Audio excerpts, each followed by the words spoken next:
bom estarmos juntos mais uma vez nessa transmissão online, onde nós temos a oportunidade de ouvir um pouquinho mais do toque de Deus na nossa vida. Eu quero convidar você a enviar o link dessa transmissão para alguém que você ama, para alguma pessoa que talvez o Senhor trará à sua mente e que nesse tempo o toque do Espírito Santo de Deus possa fazer algo de extraordinário no nosso coração. Você é muito bem-vindo, você está no canal da Igreja Batista Prudentino, uma igreja que existe para você fazer parte. E eu quero desde já deixar o seu convite para que você possa nos visitar aqui presencialmente nesse final de ano, nos dias 20, 21 e 22 de dezembro. Nós estaremos celebrando aqui o nosso musical de Natal, a nossa cantata natalina. E você é convidado a estar conosco aqui e participar de um momento tão especial, onde nós vamos ver Deus agindo através do cantar a história do Natal, do nascimento de Jesus. Vamos orar para dar início. Pai amado, abençoe essa transmissão e aí cada família, Deus, que está conectada neste momento. Pai, nós somos gratos e clamamos para que o Senhor ministre a cada um de nós, em nome de Jesus. Amém.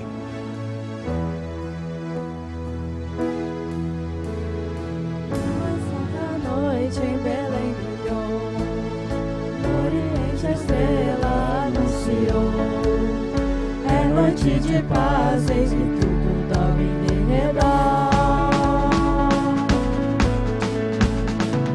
Profecia antiga se fez cumprir e nossa esperança fez ressurgir. Numa manjedoura dormir está o Salvador.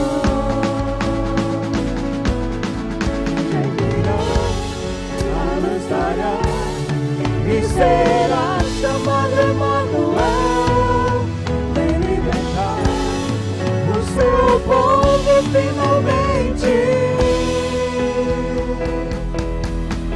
Não tem mais, pois trago boas novas, cantai nos altos céus da glória. Hoje nos nasceu Cristo nosso Salvador.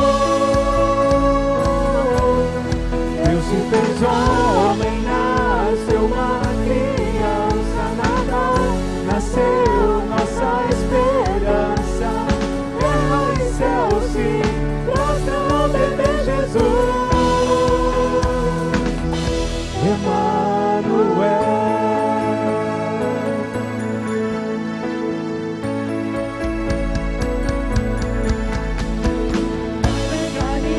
Entre nós habitou, em verdade graça se revelou. No Filho unigênito vimos glória e esplendor. Oh, não tem mais, pois trago boas novas, cantai nos altos céus da glória. Hoje vos nasceu Cristo nosso Salvador.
Céus da glória, hoje vos nasceu Cristo nosso Salvador.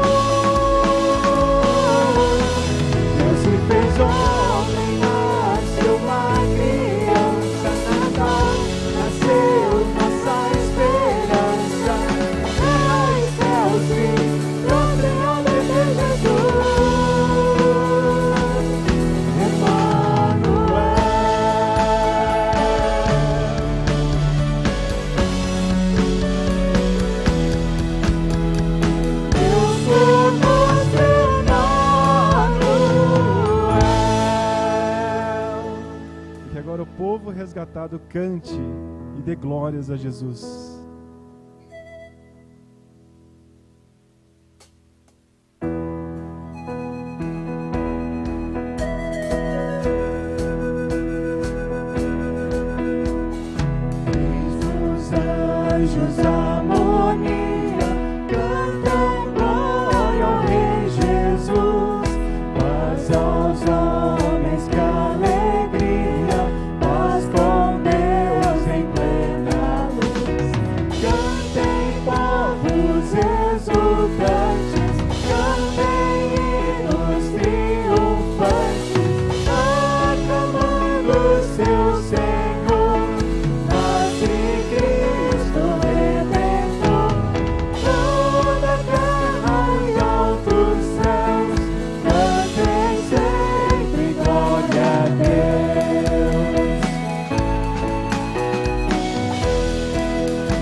O povo resgatado, glória a Deus, Senhor da paz, pois em Cristo revelado, vida e luz ao mundo traz. Nasce a fim de renascermos, vive para revivermos, em profeta e Salvador.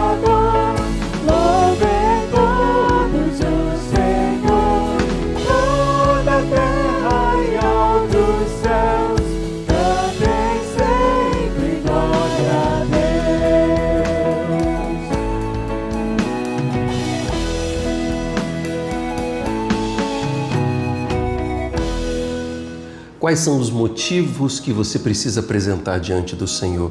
Existe alguma gratidão ou algo que você precisa agradecer? Quando chegamos no final de mais um ano, nós temos que reavaliar, né? Aquilo tudo que aconteceu, e eu tenho plena certeza que se você olhar aí para dentro do teu coração, você vai ver as marcas da boa mão de Deus sobre a sua vida. Aqui nós vamos continuar orando pela irmã Tereza, que está enfrentando um Covid. Irmã Tereza, nós estamos juntos em oração. Nós vamos orar também pelo Renan, né, o sobrinho da Diva, se envolveu num acidente de trânsito, mas Deus poupou a vida dele, está se recuperando, está internado no HR, e que o Senhor possa fazer grandes coisas na vida do Renan. Renan, se você estiver acompanhando aí, saiba que existe uma igreja que tem orado por você. E qual é o seu motivo? Vamos orar? Pai querido, que em nome de Jesus, ó Pai, o Senhor que é Deus que conhece o nosso coração, visite neste momento, ó Deus, a mente e o coração de cada um dos seus filhos que apresentam os seus motivos, e que o Senhor possa agir de uma forma especial, ó Deus. Eu oro pela irmã Tereza, restaura ela completamente desse Covid, que ela possa ficar bem, Deus. Obrigado porque o Senhor já tem cuidado dela e nós temos a oportunidade de juntos orarmos. Pai, nós clamamos para que neste final de ano o Senhor cumpra a Tua vontade em nossas vidas e oramos a Deus com o coração grato a Deus. Nós apresentamos também o Renan, sobrinho da Diva, Pai. Visita ele naquele leito de hospital ali, Deus, que ele está se recuperando de um acidente de trânsito, Deus, que ele possa perceber e ver a Tua boa mão agindo de uma forma toda especial, Pai. Por isso nós clamamos pela vida do Renan e de todos os seus familiares em nome de Jesus. Amém. Romanos 5,8 diz que ainda quando éramos pecadores, quando éramos ímpios, quando não buscávamos a Deus, Deus olhou para nós. É um amor gigantesco, é um amor imenso, é um amor que a gente não tem noção de tão grande amor que Deus derramou para nós. E esse amor está à nossa disposição. Que o Espírito Santo toque no seu coração para que você possa ver esse amor que você possa buscar esse amor, que você possa se entregar a esse amor.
Hoje quem vai ministrar ao nosso coração é o pastor Márcio Nala. Ele esteve conosco aqui em maio, durante o nosso aniversário, e ele foi um dos preletores do Multiplique, onde trouxe uma mensagem abençoadora, desafiando todos aqueles que estavam ali, e eu espero que desafie também o seu coração, em nome de Jesus.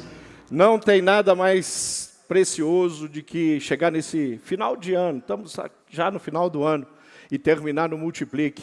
Multiplique, as coisas acontecem aqui. A gente acerta acordos de novas parcerias missionárias nesses corredores. O palco, ele enche o nosso coração de entusiasmo, de encorajamento, mas nos corredores a gente conhece pessoas, conhece missionários, projetos missionários, e a gente sai daqui alinhavando coisas que Deus quer fazer através de nós. E esse evento é, sem sombra de dúvida, um evento que está no nosso coração. Eu quero saber quem que está aqui, que participou de todos os Multipliques até agora. Levanta a sua mão. Fala, pastor, eu estou lá desde 2014, 10 anos, né? Lá em Curitiba, quando nós tivemos o primeiro Multiplique organizado pela Junta de Missões Nacionais, um tempo precioso, uma memória que está aqui, afetiva, no coração da gente. E eu não podia deixar, eu fui desafiado. Tirou o meu crachá. Faça no RH depois. Acho que é meu último Multiplique. Queridos, aí, até me perdi onde eu estava falando.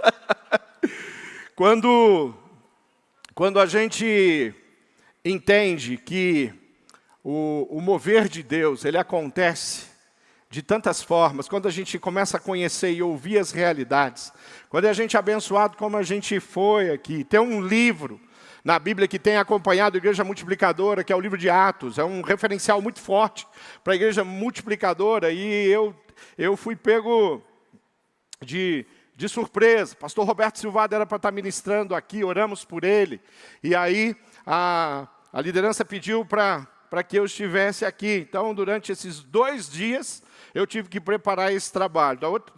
O ano passado, quando eu vim aqui falar no Multiplique, eu acho que eu trabalhei uns 2 meses a minha palavra. E eu ouvia, eu lia e relia, e imaginava e pensava. E esse aqui, em 2 dias, o Senhor teve que me trazer à memória coisas no coração que era importante. Privilégio para mim estar aqui mais uma vez. Responsabilidade aqui, em nome do pastor Silvado, Roberto Silvado, meu mentor, meu pastor, meu líder, que é tão importante na minha história. 18, quase 19 anos ao lado do pastor Roberto.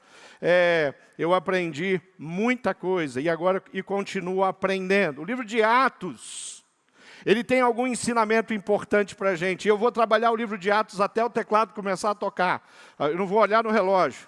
A hora que o teclado começar a tocar, a gente parte para o final, faz uma conclusão. Pastor Fernando, pode ser assim? O livro de Atos começa com o capítulo 1, e ele está registrando o que está acontecendo ali. A igreja do Senhor Jesus, ela tem uma geografia. A geografia dela é Jerusalém.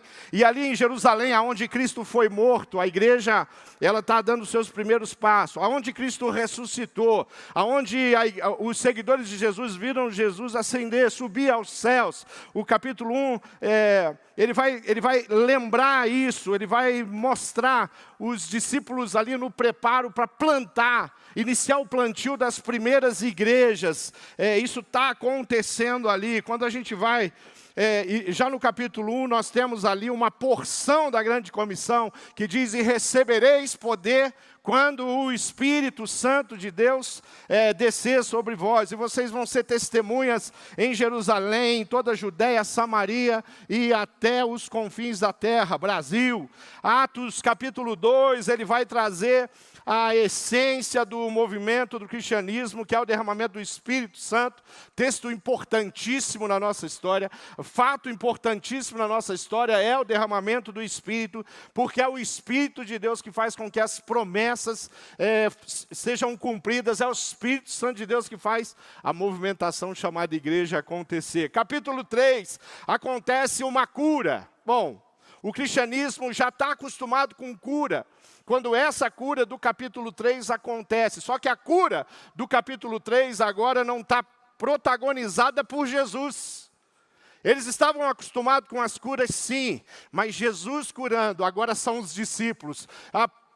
grande probabilidade, a primeira cura realizada por um seguidor de Jesus, por discípulos de Jesus, pelo poder de Jesus, vai acontecer no capítulo 3. E aí entramos no capítulo 4, onde eu escolhi, em função daquela cura que aconteceu, Pedro e João, os primeiros cristãos, a realizar uma cura em nome de Jesus ali, à porta do templo. E essa cura vai trazer um grande rebuliço. A primeira cura não acontece com uma celebração, simplesmente. Acontece com um movimento do inferno se levantando contra a igreja. E é aí que eu quero compartilhar com os irmãos. Eu queria que você entendesse que existe uma matemática que a Bíblia traz para a gente. A Bíblia, quando fala da igreja, o livro de Atos, os sinóticos, os evangelhos, quando falam da igreja, eles falam de uma igreja que começou com um homem forte,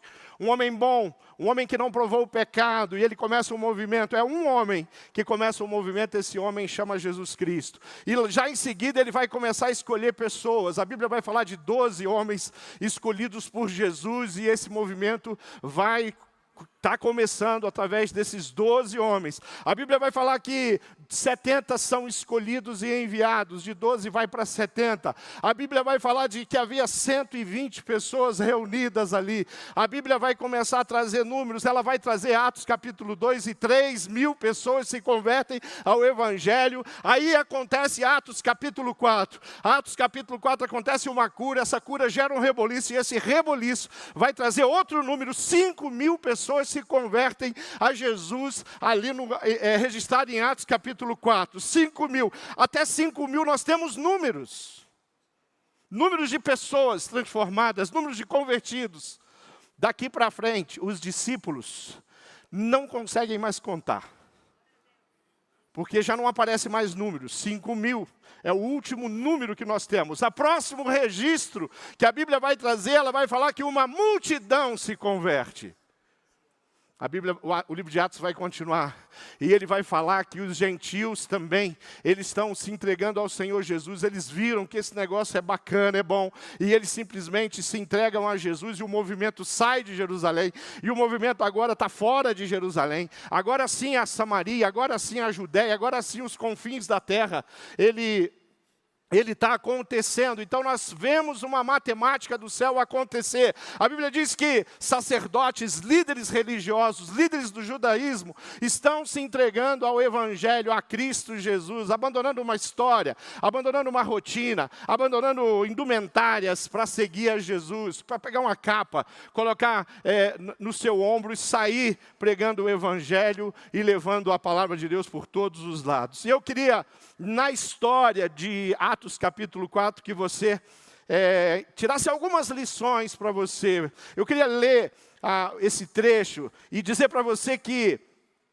líderes inabaláveis, discípulos de Jesus são inabaláveis, e discípulos e líderes inabaláveis, eles não são neutralizados por nenhuma sorte de ataque. Aqui está a prova que esses discípulos nos mostram. Atos capítulo 4, versículo 1 diz: enquanto Pedro e João falavam ao povo, chegavam os sacerdotes e capitão da guarda do templo e os saduceus.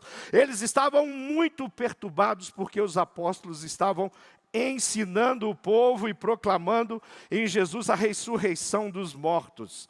Agarraram Pedro e João e, como já estavam anoitecendo, os colocaram na prisão até o dia seguinte. Mas muitos dos que tinham ouvido a mensagem creram, chegando o número dos homens que creram a perto de 5.000.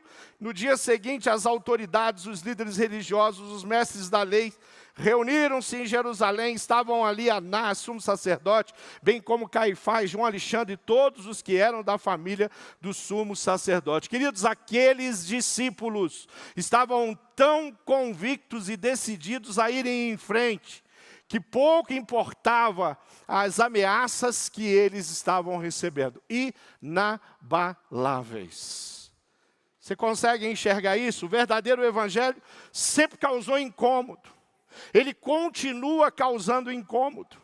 O Evangelho não causa incômodo no encontro, no multiplique, onde os nossos corações são de Jesus, onde nós estamos aqui aquecidos, querendo ver uma movimentação ainda maior do que aquela que a gente viu, mas lá fora, saindo daqui, indo para a cidade, o Evangelho gera incômodo. Ele está gerando incômodo nas escolas, nas faculdades, ele está gerando incômodo nas estruturas governamentais do nosso país. O Evangelho faz isso desde o seu primeiro dia, anunciado.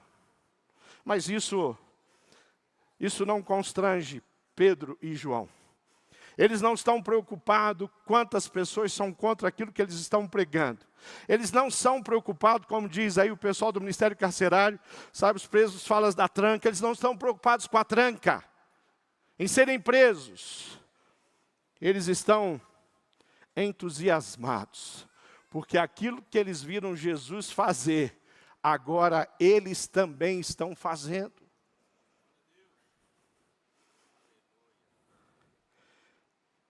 A igreja foi perseguida pelos judeus, ela foi perseguida pelo Império Romano, a igreja romana medieval perseguiu a igreja, os comunistas perseguiram a igreja, hoje são políticos liberais, youtubers perseguindo a igreja, artistas perseguindo a igreja, e hoje tem até fogo amigo, tem gente da igreja perseguindo a igreja, tem gente da igreja questionando aquilo que a gente prega. Você fala de dízimo, você fala, esse negócio de dízimo é da lei, isso não é de hoje. Você fala de pregar o evangelho, não, tem aí, todo mundo, o Senhor é quem resolve isso, Ele sabe quem são os eleitos, Ele ajunta, vamos só se reunir para cantar. Então a gente começa a ser questionado aquilo que a gente está falando, aquilo que a gente está pregando. Então tem perseguição de todos os lados, tem problema não. Porque a perseguição de todos os lados nos fortalece e nos leva a entender que existe algo muito precioso que o Senhor Jesus nos deu. Há um tempo atrás eu fui convidado por um homem culto, um homem cheio de títulos, uma pessoa querida, que eu gosto demais dela, tenho investido na vida dela, mas ele me convidou para jantar, e esse homem também é um homem nobre de posses, e ele me levou num bom restaurante, e num bom restaurante sentado, comendo uma comida muito boa, cara. Ele começou a elogiar o meu ministério. E me elogiar, e ele começou a fazer aqueles elogios, e ele foi falando, e a gente vai gostando, né? Conforme ele vai falando, a gente vai gostando. Estou gostando da conversa desse homem nobre, desse homem culto. Ele tem uma posição importante na cidade, e de repente ele resume tudo aquilo que ele tinha falado. Era só um preparo, era só a introdução dele. Ele fala assim: pastor Tunala, o senhor não é daqueles que acredita que o inferno existe, né? Aí, é aquela hora que se você não tem convicção, que você dá uma melhor. Claro que não, sou um pastor moderno. Aí eu falei: querido, eu acredito no inferno e tudo mais que a Bíblia Sagrada me revelou. Eu acredito que só existe dois caminhos. E você que tem que falar para um homem que tem tanto estudo, um homem que tem uma posição nobre na cidade, que o inferno é real, ele existe, não foi criado para mim e para você, mas ele existe. A nossa natureza pecaminosa, o caminho da nossa natureza pecaminosa é o inferno, mas o caminho que o Senhor Jesus abriu, estabeleceu, é a salvação, é o perdão, e todo aquele que confessa, eu dizia para aquele homem naquele restaurante, Jesus Cristo como Senhor, não vai conhecer o inferno, sentir o cheiro do inferno. Vai provar todas as coisas que o Senhor, conforme diz João 14, preparou. Há aproximadamente hoje 200 milhões de pessoas perseguidas, então perseguição não é um problema. Fogo amigo não é um problema. Quando nós temos convicção daquilo que fomos chamados, o que está impedindo você de anunciar o Evangelho? O que está impedindo o seu ministério de acontecer, de evoluir? O que está impedindo você de ter um ministério, uma liderança relevante na sua igreja, que envolve pessoas, discípulos de Jesus, que estão com as mãos sujas do ministério e estão na cidade proclamando e alcançando, levando pessoas para os lares, sentados no sofá, sofá, ouvindo a palavra de Deus, compartilhando a semana, orando uns pelos outros, aprendendo, sendo discipulado e sendo desafiado a fazer discípulo da maneira bíblica. Como nós sabemos, a receita está aqui. Quem é que está impedindo? É a sua família, a empresa onde você trabalha, que ela tem te dado tantas tarefas e ela tem te elogiado tanto, e você está empolgado nessa empresa porque eles te reconhecem, e aí você foi seduzido por isso, e você pode ser essa pessoa nobre, reconhecida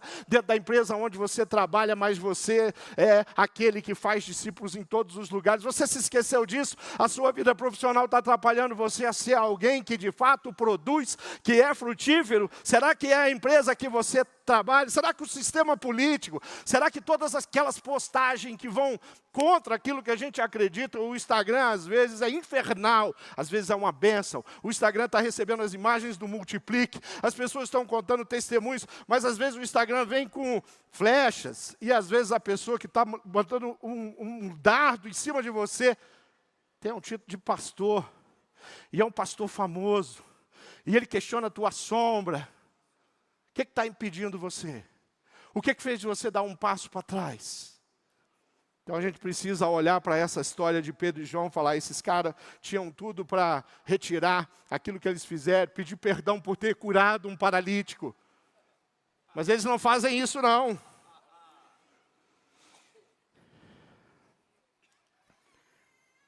A igreja do Senhor Jesus, assim como o Senhor Jesus, sofre todas essas coisas. O Sinédrio acusou Jesus, mentiu a respeito dele, comprou com 30 moedas Judas para que pudesse trair ele. Cristo, ele foi confrontado em tudo aquilo que ele cria, em tudo aquilo que ele pregava, mas a mensagem dele prevalece até hoje, continua prevalecendo até que ele volte. E no dia a dia, liderando os pequenos grupos, liderando a movimentação de relacionamentos discipuladores intencionais, os inabaláveis, eles vencem crises dentro da sua própria igreja, membros.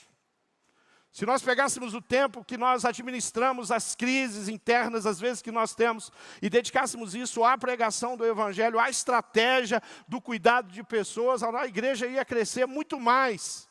Faz parte, às vezes, da liderança administrarmos isso, mas as crises que nós temos, as questões, as traições, às vezes, que você como pastor recebeu, não pode parar você. Porque não parou o cristianismo, apesar de um daqueles que estava ali naquele multiplique que Jesus fez com os seus discípulos, eles estavam ali juntos, de repente um se levanta e vem de Jesus. Não, vamos parar com isso, não tem mais como prosseguir. A gente não pode confiar nem nos nossos, nem nos discípulos nós podemos confiar. Será que a difamação foi algo que parou você, e você hoje não tem a alegria, a paixão que a gente tem visto no coração de tantos pastores no Brasil, pastores de igreja grande, pastores de igreja pequena, missionários de grupos que estão começando, casas que abriram a porta, a primeira casa que abriu a porta para que o PGM acontecesse lá na sua cidade, no seu bairro? Será que a difamação fez você recuar? Será que a falta de recursos é o problema que você tem? Olha o que acontece ali. Olha o testemunho que nós ouvimos do pastor Ronaldo. Será que o pastor Ronaldo tem recursos bastante na conta da igreja para tocar os projetos? Será que ele tinha recursos? Será que os recursos financeiros é a chancela daquilo que nós ouvimos aqui, do testemunho de uma cidadezinha que não está no Oriente, é no Brasil? É Jordânia do Brasil, não do Oriente. Será que o esgotamento físico não está impedindo você de multiplicar o número de discípulos na cidade, o número de discípulos no bairro, o número de discípulos na igreja? Será que o esgotamento emocional... Quem é aqui que é pastor fala: nunca sofri um estresse pastoral, nunca tive um esgotamento físico ou emocional? Será que tem um pastor presente aqui que nunca dobrou o joelho e falou seriamente, francamente, com verdade no coração para Deus: Deus, é isso mesmo? Eu sou chamado, mesmo eu me confundir, porque está complicado. Porque pastorear, liderar, ser missionário lá com um povo que nem é o teu, que nem fala a tua língua, que não come a comida que você comeu a sua vida inteira, agora você está comendo uma comida diferente? Será que está lá? Será que é só dias de encorajamento, de emoção, de alegria, de testemunhos lindos para contar? Não, os testemunhos lindos são frutos da nossa persistência, da nossa coragem, da nossa ousadia, que mesmo quando alguma coisa está tentando aprisionar, como aconteceu com aqueles dois, e quando eles são aprisionados, eles estão lá, e quando eles se apresentam, e eles vão falar sobre o que aconteceu, eles não vão se defender, e quando eles vão falar de Jesus, eles não vão falar assim, a culpa é de Jesus, ou eles estão falando, não, nós somos muito bons, nós temos muita fé e nós oramos. Eles vão falar da pedra angular. Eles vão falar de quem curou, de quem restaurou. Eles são conduzidos pela ação poderosa do Espírito Santo de Deus. Eu acho que no meu ministério, algumas vezes, talvez não tão conscientemente, eu devo ter tratado ou falado para o Espírito assim, Espírito, fica tranquilo, deixa comigo. Tem pastor aqui que já agiu e fez desse jeito. Espírito, pode confiar em mim, deixa comigo, pode descansar. Tira uns dias de folga. Vai para Caldas Novas.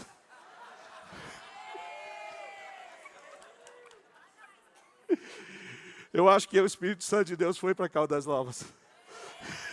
Atos 4, capítulo 7. Mandaram trazer Pedro e João diante deles e começaram a interrogá-los. Agora eles vão amarelar, agora a coisa vai, eles vão resolver essa questão. Com que poder ou em nome de quem vocês fizeram isso?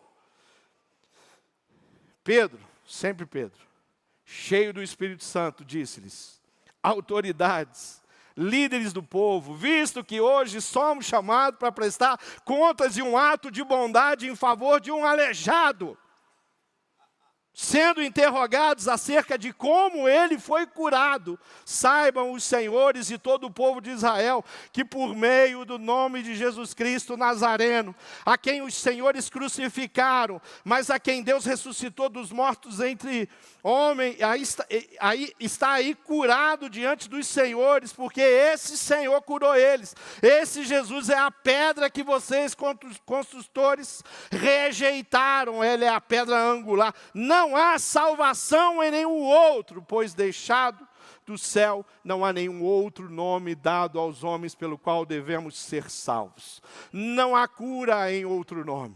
Não há salvação em outro nome. Não há restauração em outro nome. Nós não pregamos um evangelho em qualquer outro nome para surtir o efeito de ver famílias restauradas, para poder ouvir a história do nosso querido policial militar que com a sua família testemunhou. Nós temos que entender que por trás daquele testemunho tem o Espírito de Deus. Por trás daquele testemunho tem um nome. E é nome sobre todo nome. E é nome que fez com que Pedro e João provassem a cadeia, que Paulo vivesse numa, de tempo em tempo. Nós viajamos para congressos, eu tenho viajado junto com os pastores para falar, para difundir a Igreja Multiplicadora, a gente fica em hotel. Mas Paulo, quando ia pregar, ficava na prisão, aí quando saía da prisão, ele conseguia ir no palco do Multiplique para pregar, aí voltava para a prisão. Bom, se eles não desistiram, quem é você para desistir? De casa em casa, proclamando relacionamentos intencionais, proclamando a multiplicação de discípulos, proclamando a comunhão da igreja do Senhor Jesus. Tenho pregado e tenho falado que um pequeno grupo, ele é tremendo. Quando ele honra o nome do Senhor Jesus, quando há amor genuíno entre aquela família, cumpre papéis que a família de sangue, a família mononuclear às vezes não está conseguindo cumprir, mas ele cumpre. Às vezes as pessoas que têm o mesmo sobrenome que aquele irmão, esqueceram do aniversário, mas o pequeno grupo não esquece. Talvez a família dele de sangue não se reuniu com um bolo e uma vela, Samara. Mas o pequeno grupo canta parabéns com vela. Aí essa comunhão perfeita, orando um pelos outros, esse cuidado mútuo, recebe um visitante. Quando o visitante chega e ele olha esse ambiente, ele fala, é aqui que eu quero ficar. Eu vou fazer minha barraca aqui junto com esses irmãos. E eu vou ficar por aqui. É desse jeito. Mas quando a gente organiza uma instituição PGM, e a gente fica apegado ali a um legalismo religioso, quando é um encontro só, até organizado, mas que não tem a presença marcante do Espírito Santo de Deus, você vai convidar a cidade para vir, ela vai vir. A gente convida 1, 2, 10, aparece 1, aparece 2. Ele vai vir, mas quando ele vem, ele olha, ele fala assim, é uma reunião. Parece com a reunião do condomínio do meu prédio. Tem uma pessoa que está liderando, que organiza a reunião.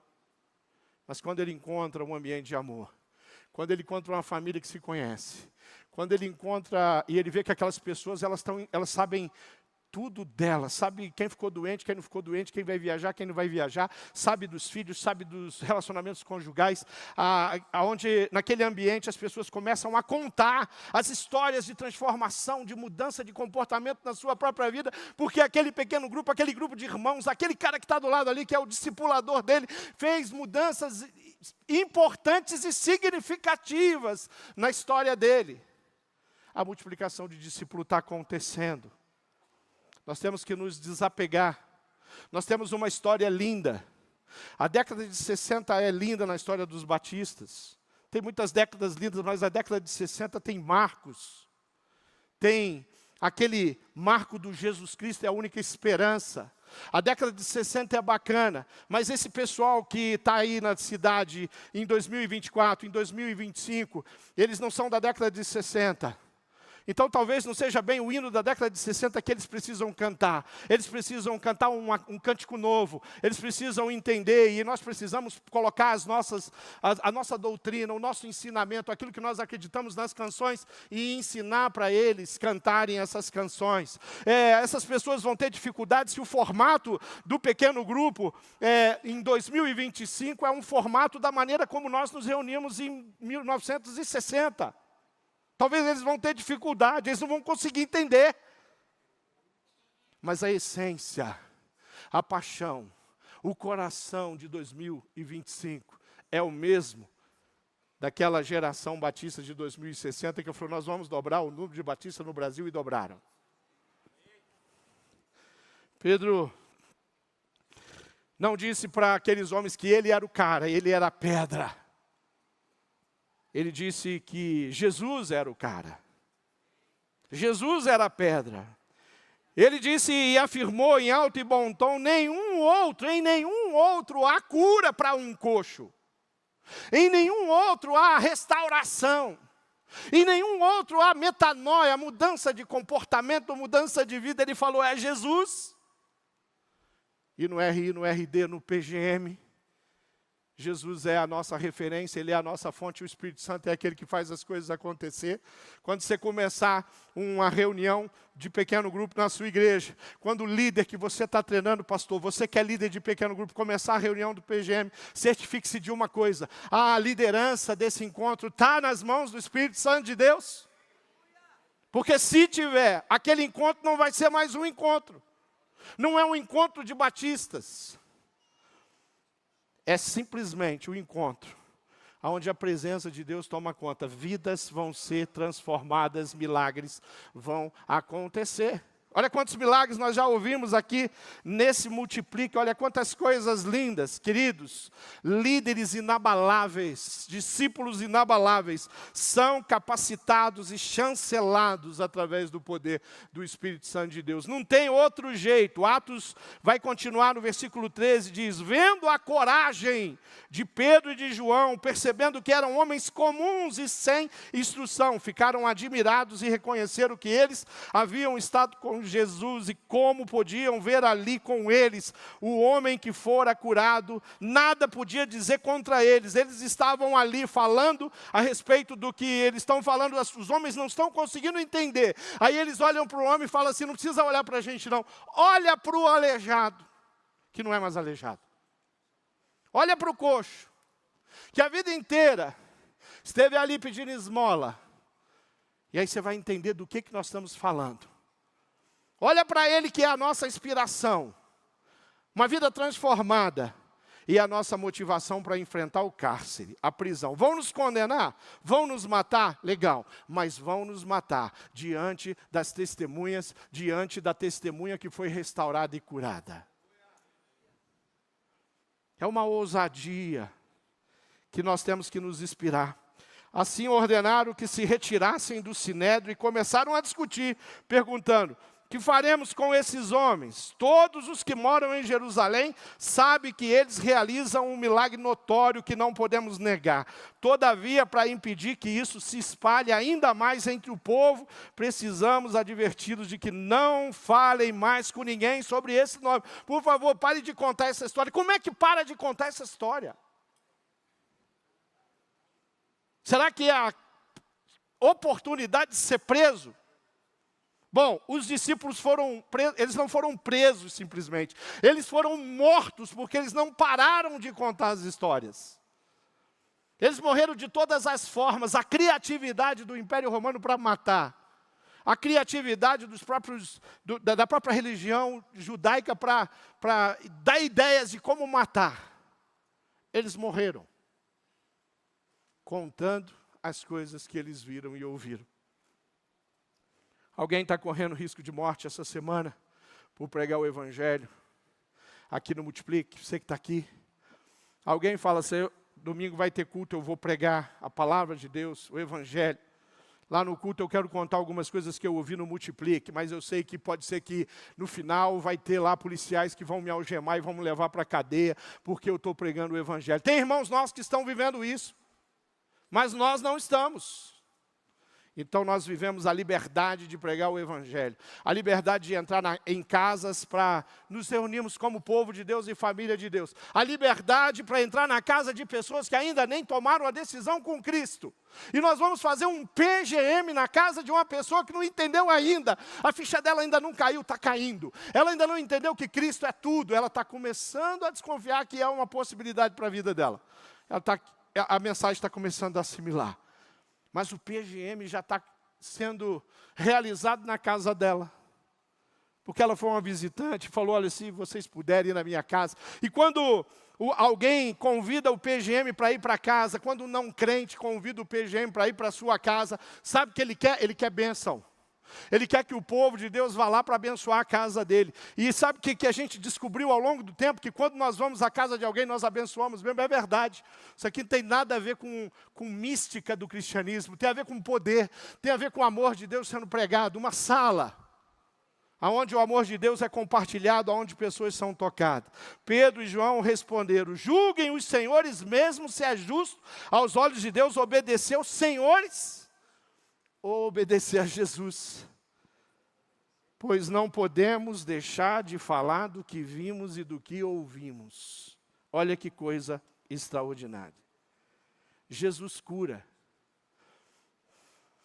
Aonde estão os curados de Jesus? No ministério da igreja local, lá onde você ministra.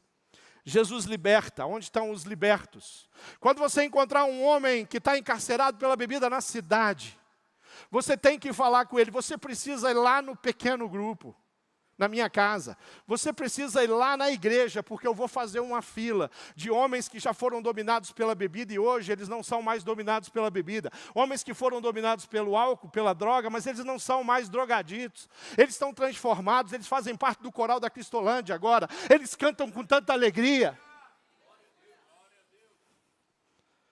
Se Jesus cura, mostre para a cidade, apresente para a cidade as pessoas que Ele curou, no seu pequeno grupo, na sua igreja. Se Jesus liberta, pega todos os libertos, que aqui inclui todos nós, e nós vamos começar a contar como que Jesus nos libertou. E a cidade encarcerada vai entender isso aqui, e uma multidão. Sabe qual parte que eu gosto do livro de Atos? Tem uma cidade chamada Lido. E quando vem aquela matemática do céu, aqueles números todos, fala da multidão, fala disso, aí chega em 2 cidades, e naquelas 2 cidades a Bíblia diz que todas as pessoas da cidade se renderam aos pés de Jesus. Se você perguntar para qualquer um dos homens que ministraram o seu coração aqui, e perguntar para ele, você sonha em toda a cidade, a sua cidade, rendida aos pés de Jesus? Em algum lugar da sua fé, existe uma possibilidade de você acreditar que a cidade de 10 mil habitantes, a nossa Jordânia do Brasil, as 10 mil pessoas podem se render ao Evangelho? Isso é uma obra que o Multiplique não pode fazer. Isso é uma obra que o movimento de pequenos grupos não pode fazer. E essa é uma obra que os RDs e RIs não podem fazer, se o Espírito Santo de Deus não estiver no comando. E se o Espírito Santo estiver no comando, tudo é possível. Então eu prego para um, crendo que uma cidade inteira pode ser avivada e restaurada. Isso já aconteceu no passado. E isso pode acontecer sim. Querido, Jesus cura e Jesus liberta. Quando você tem uma comunidade de fé, você tem um irmão chamado Rodrigo. E o Rodrigo, ele mora em Mafra. Mafra fica a 110 quilômetros de Jaraguá do Sul. Mas todos os domingos ele estava no culto em Jaraguá do Sul. E toda semana ele vinha, ele participava do pequeno grupo e ele recebia o discipulado, as lições, ele se preparava e ele foi batizado. 110 quilômetros. Quando a gente ouve histórias de missões mundiais, quem está na Europa, às vezes, tem que andar 140 quilômetros, 150 quilômetros para cultuar com a sua família no domingo. Mas no Brasil não é assim. Mas por causa de um movimento do céu, a pessoa fala, eu vou todos os domingos pegar o meu carro e uma vez por semana pegar o meu carro e eu vou até Jaraguá do Sul, porque em Jaraguá do Sul tem alguém que está me ensinando, me capacitando. O Rodrigo é batizado. E hoje ele não está vindo a Jaraguá do Sul, porque ele está somando agora ali na cidade de Rio Negro, no Paraná, ao lado de Mafra. Ele está servindo e ele está lá, trabalhando, ajudando o seu pastor a entender que tem um jeito de ser igreja, onde a igreja se espalha e ela não fica só se reunindo no domingo nos cultos. Quando a gente mostra aqueles que foram curados e libertos, tem a Dori. A Dori chega na nossa igreja, ela é uma mulher ferida, uma mulher machucada, uma mulher que cuida de uma filha, um filho que mora em outro estado. E a Dori vem porque ela serviu há muitos anos o movimento da Nova Era. Ela foi uma especialista em Nova Era, mas ela encontrou Jesus, ou Jesus encontrou ela. E ela chega na igreja, aquela mulher que está ali assustada. Ela tem marcas no corpo, literal. Ela tem tatuagens que tem a ver com a Nova Era, que ela foi fazendo ao longo dos anos. Mas agora a Dori é uma mulher transformada. Agora a Dori é uma mulher apaixonada. Aí ela vem para o meu pequeno grupo, eu levo ela para o pequeno grupo. No pequeno grupo, num determinado momento, eu falo assim, eu chamo ela, sento com ela e falo, Dori, você vai ser a líder de treinamento do pequeno grupo, que há poucos meses eu tinha começado. A Dori fica olhando para mim assim, como quem não está entendendo que história é essa, como assim eu? Ela está acostumada a ir para o pequeno grupo e lá ela é ministrada. Lá tem um líder que cuida, um líder que mantém ali as coisas acontecendo e organizando. Lá tem um líder ou líderes do encontro que falam com convicção de Jesus. A Dori vai entendendo isso. E aí a Dori, eu chego em casa, tem uma mensagem dela, e a Dori fez uma pergunta para mim, fala assim, pastor, o que o senhor viu em mim? Bom, eu não vi uma pessoa capacitada para me colocar na linha de frente da escola bíblica e dar aula e ensinar a Bíblia domingo de manhã. Ela ainda não estava nesse ponto, nesse nível, nesse estágio. Eu não vi uma pessoa que eu podia chegar no domingo, sobe aqui, Dori, vem pregar, pega aí, usa. Olha, tem léxico, tem comentários bíblicos, tem programas que vão te ajudar, tem o teu conhecimento, tem os teus estudos. Não é a Dori, ela não tá preparada para isso, mas ela está preparada para começar a ser líder em treinamento e aprender a cuidar de pessoas. E ela faz isso e a multiplicação do PGM aconteceu. E a Dori agora, junto com a Vanessa, lidera aquele pequeno grupo.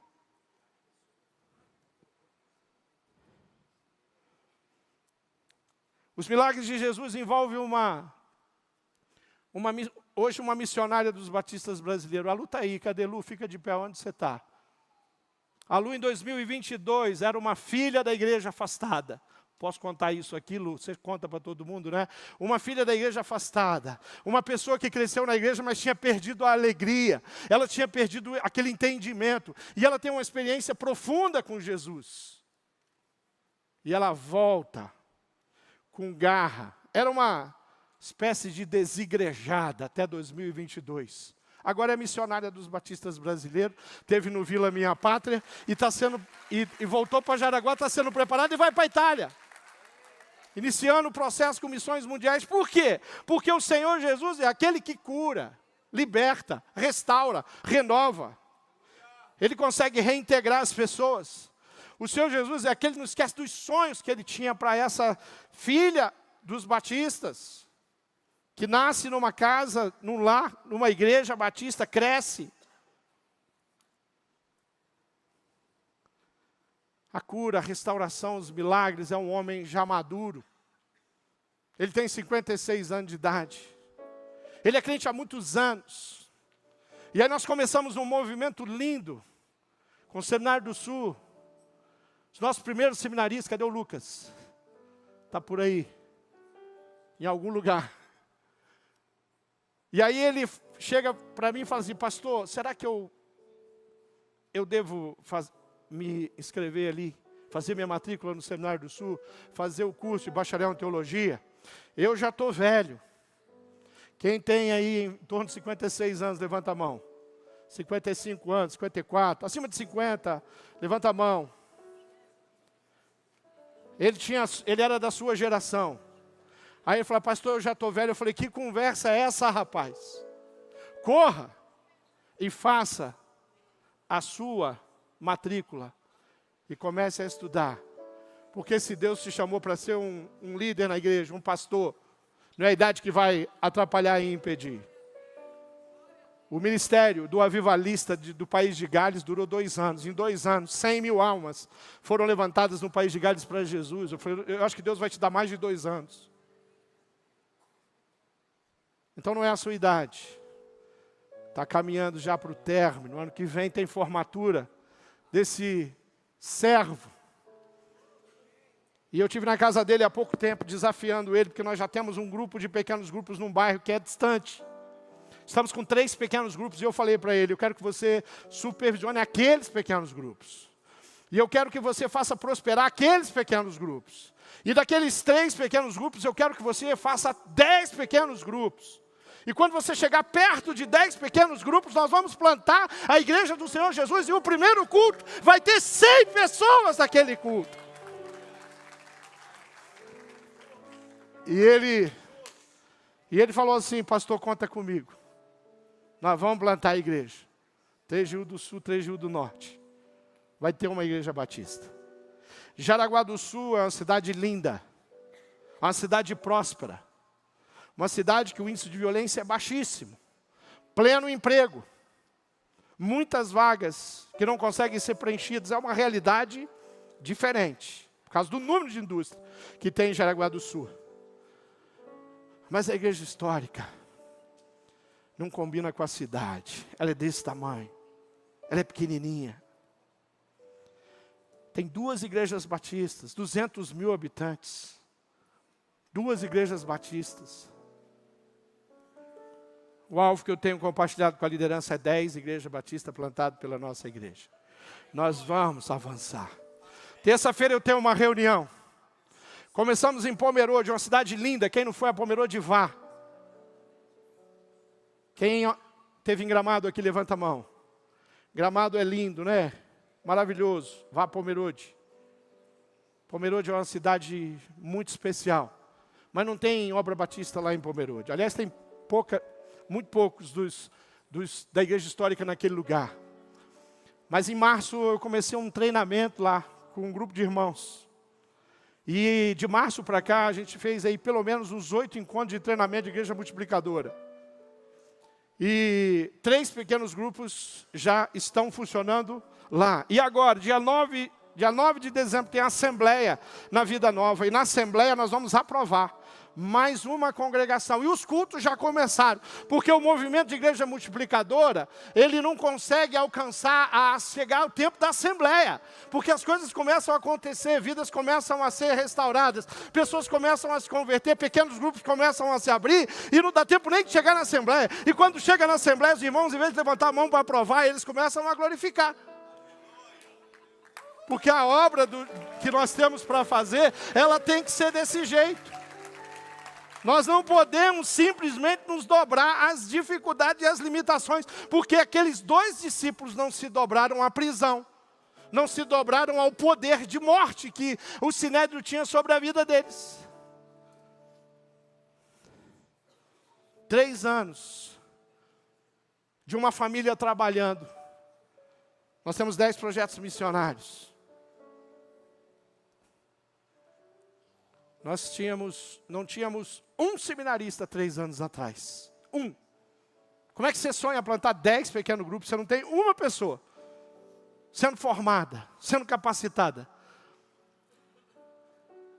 Mas, pastor Diogo Carvalho, meu mentor, me ajuda. Fala com o Brandão, fala com o Seminário do Sul, nós montamos uma parceria. Nós não tínhamos um, hoje nós temos 20 missionários.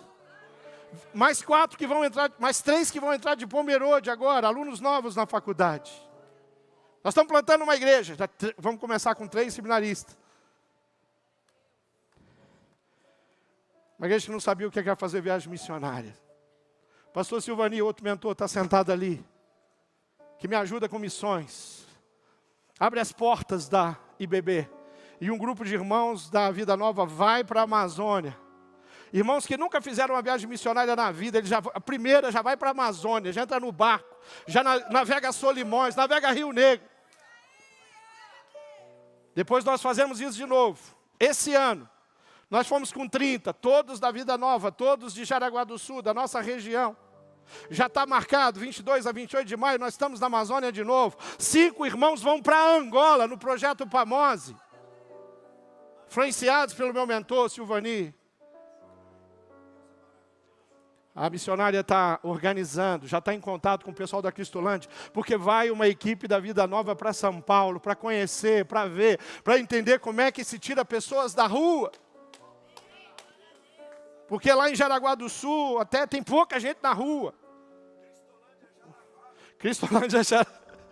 Cristolândia, Jaraguá, norte catarinense. Queridos, nós temos uma igreja em Guaramirim, 57 anos, uma igreja batista ordenada, mas ela chegou ao ponto que já não tinha como ser mais igreja batista. Ela quase fecha as portas, mas vira uma congregação, anos se passam. Agosto do ano passado, nós começamos um movimento de evolução. Se você for lá, você não tem mais uma igreja que está com mofada, com as paredes sujas, ela foi toda pintada. Tem cadeiras novas, a cadeira que estava lá era uma cadeira branca, branquinha, e você sentava nela e você passava o culto inteiro preocupado, porque você sentia que ela estava cedendo. Agora não tem mais. As crianças sofriam, porque Jaraguá do Sul é uma cidade extrema. No inverno nós chegamos aí 6, 7, 10 graus. E no verão nós vamos a 43 de sensação térmica. É um vale, Jaraguá do Sul, tem 2 rios enormes que passam pela cidade. É quente, Jaraguá do Sul. E as crianças estavam lá, 3 ou 4, mas estavam lá. E elas suavam, coitadinhas, mas todas as salas têm ar-condicionado. Aquela igreja não tem dinheiro para colocar os ar-condicionados, mas nós colocamos os ar-condicionados. Nós compramos a cadeira. E mais, tem um pastor de tempo integral, pastor Flávio. Chegar o pastor Flávio e falar assim: pastor Flávio, eu sei que você é concursado, funcionário da prefeitura de Jaraguá do Sul, mas vem ser feliz, abandona isso aí, vem para cá, tempo integral. Ele vai lá e dá baixa, tenta um acordo de pegar uma licença.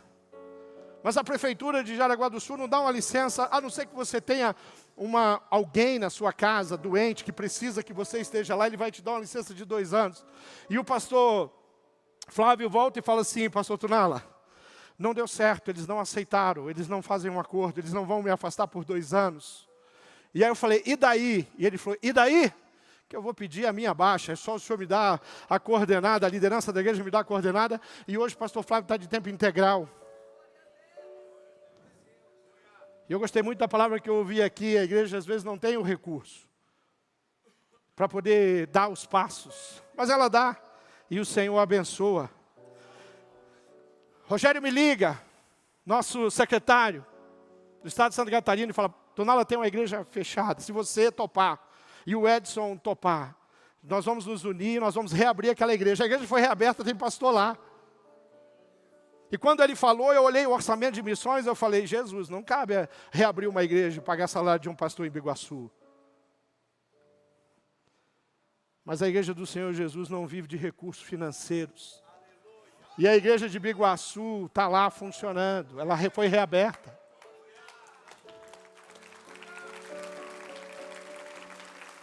Temos uma igreja de haitianos. Mais de 50 haitianos no culto domingo de manhã na nossa congregação. E sabe o que acontece no culto dos haitianos? Ele começa e não tem hora para terminar. Quando eu vou pregar para os haitianos, né, em crioulo, o intérprete do meu lado ali, falando em crioulo com eles e eu aqui em português, quando ele chega, quando o culto começa, eu não sei que hora que eu vou ser chamado, porque eles começam, a escola bíblica dele às 8h30 da manhã. E o culto deles costuma terminar por volta de 1h30 da tarde. Porque o povo que canta, que compartilha, que faz... É uma doideira, os haitianos estão lá. E sabe o que aconteceu? Nós ordenamos o pastor Hilton, o segundo haitiano ordenado pela Ordem dos Pastores Batistas do Brasil, no estado de Santa Catarina. Agora nós temos o pastor Hilton, 2 ordenações que foi possível acontecer. Nosso projeto social. São 21 guerreiros. E lá no endereço da nossa igreja, não se oferece 1 quilinho de arroz para ninguém. Um produto de higiene pessoal, nada. Porque no sábado as equipes saem e elas vão até as casas. Aí tem palavra, tem a leitura da palavra, tem a oração, tem um compartilhar. As famílias falam e a mesa, os alimentos, e o produto de higiene pessoal, e o produto de limpeza é colocado sobre a mesa. Nós acreditamos e nós estamos numa região que não tem a miséria extrema.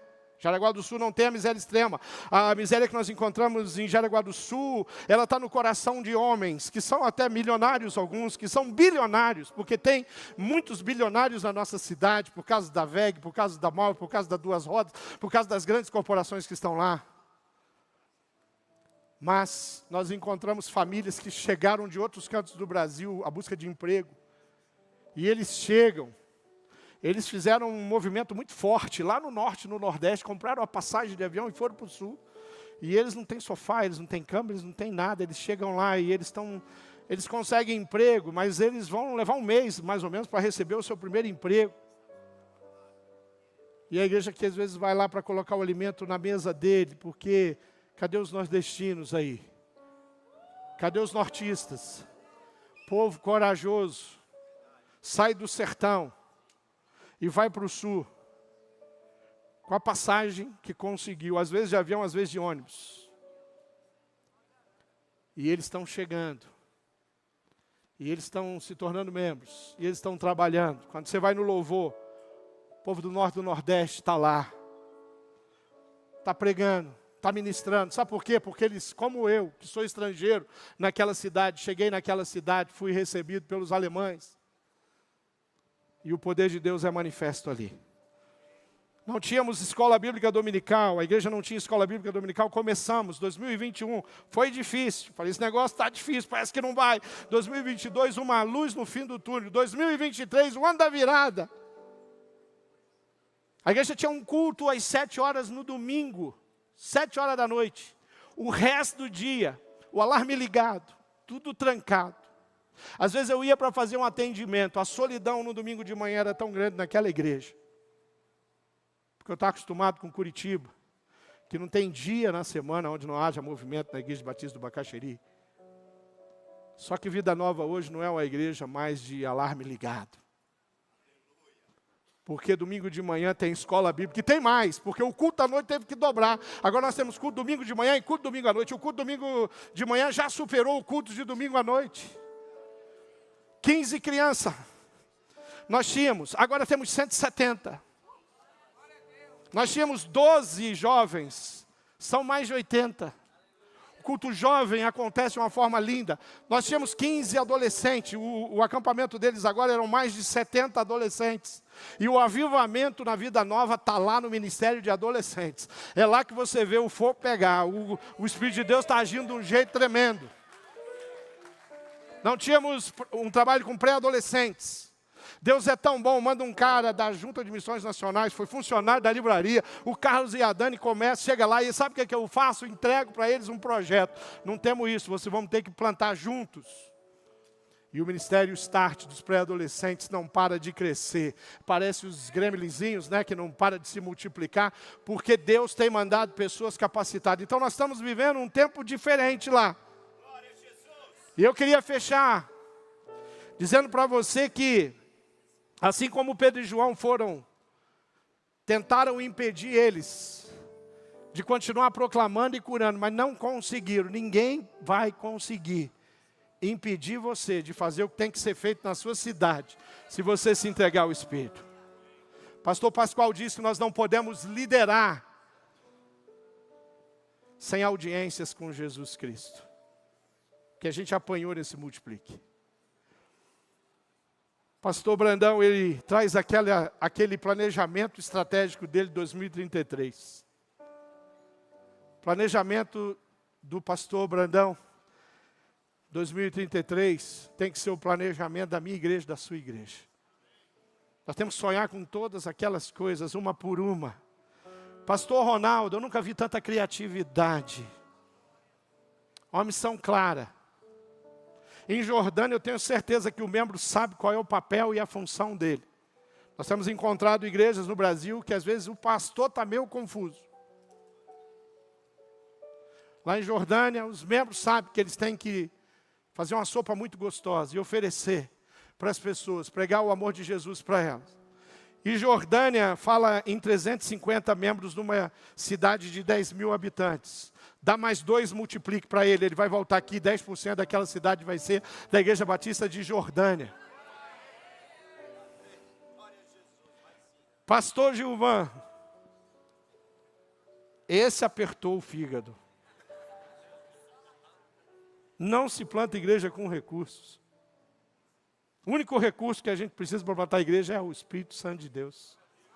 O poder de Deus. Eu confesso que eu fiquei envergonhado ali, pastor Gilvan. Eu confesso que o meu plano estratégico para plantar igrejas em Santa Catarina.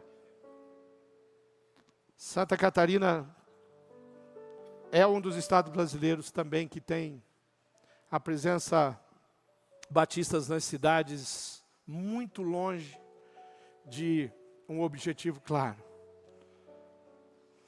Temos ali em torno de 120 igrejas batistas em Santa Catarina, um grupo, talvez ali uma dezena em Florianópolis, umas 9 em Joinville, Blumenau, talvez umas 4 ou 5.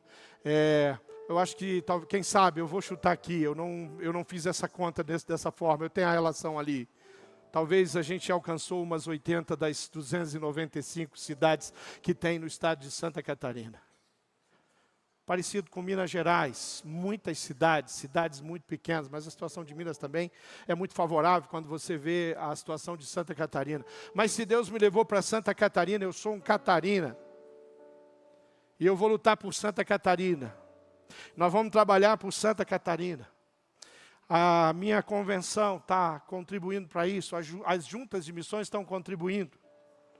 Os nossos projetos missionários na África e em tantos outros lugares é com a ajuda desse povo. E o pastor Ilquias ontem, cadê o pastor Ilquias? Cadê o pastor Ilquias? Está aqui, pastor Ilquias, eu também quero ser um milagre de Deus.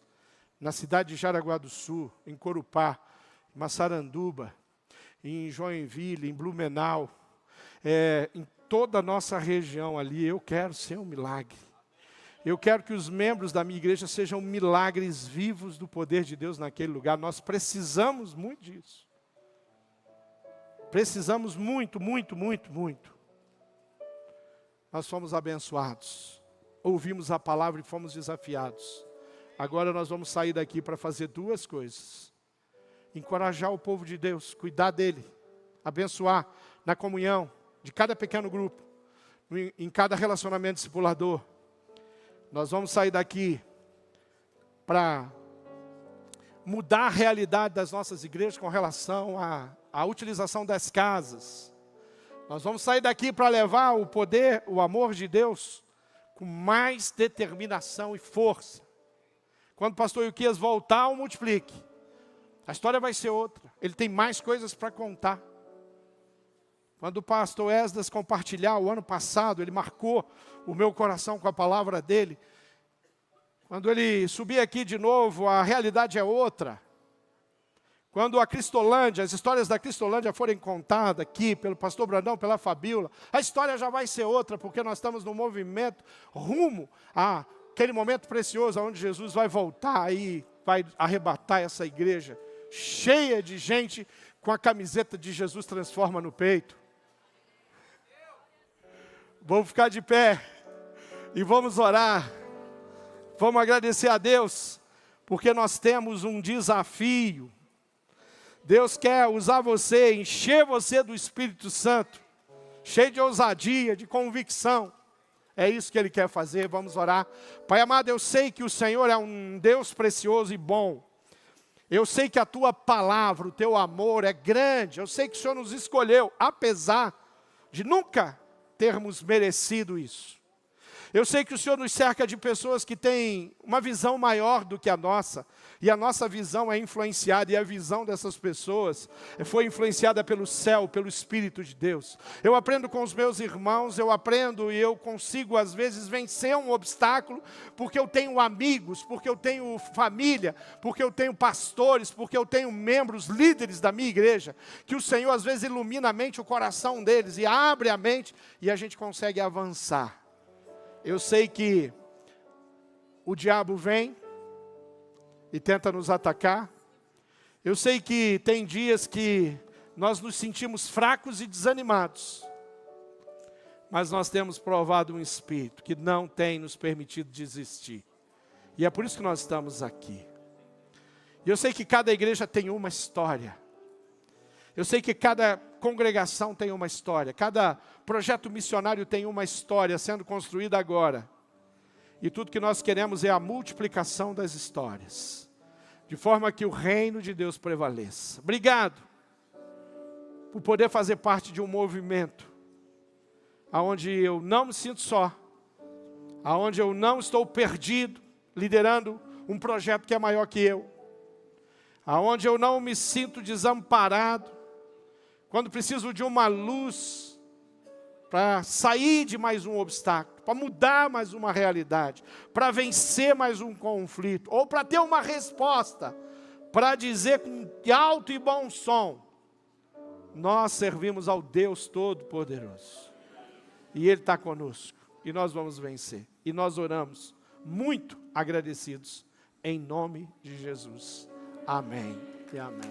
Eu espero que você tenha sido muito abençoado e se sentido desafiado pelo poder do Espírito Santo de Deus a fazer discípulo, a amar pessoas e a cuidar de pessoas. Eu quero deixar desde já um convite para que você esteja conosco no dia 21 e 22 de dezembro, aqui na nossa sede aqui, na Desbravador Ceará 560, o nosso estacionamento é na Reverendo Coriolano 1207. Nós teremos o nosso musical de Natal nos dias 21 e 22 às 19 horas. Você é nosso convidado e convide alguém para ouvir a história do Natal cantada e você vai ser muito abençoado em nome de Jesus. Que o amor de Deus, o nosso Pai, que a graça do Senhor Jesus e as consolações do Espírito Santo de Deus esteja sobre a nossa vida e sobre todo o povo de Deus espalhado pela face da terra, hoje e sempre. Amém. Deus abençoe a sua vida.